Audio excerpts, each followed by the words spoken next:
Bristol Community College, Mathematics with Dan Avedikian, Math 060, Topics in Developmental Mathematics, Section 3.3, Problem 20. This is Section 3.3, Problem 20. It says compute an exact answer to the problem shown. And we have 44.186 minus 9.2.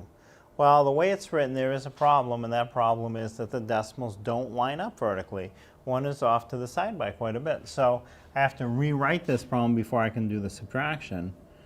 44.186 minus 9.2. And I write that 9.2 so that the decimal lines up nicely with the decimal above it. And in fact, it's going to continue straight down when we write our answer.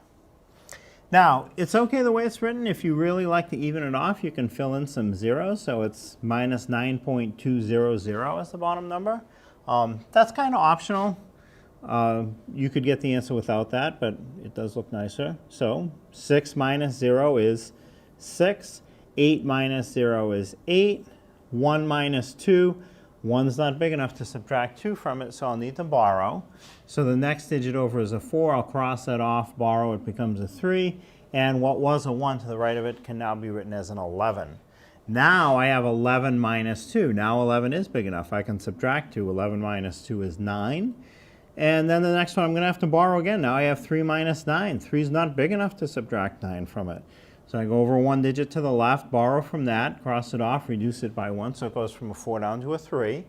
And then the 3 to the right of it can now be written as a 13. Now I have 13 minus 9, which is 4. And then next to that, 3 minus nothing, which is just 3.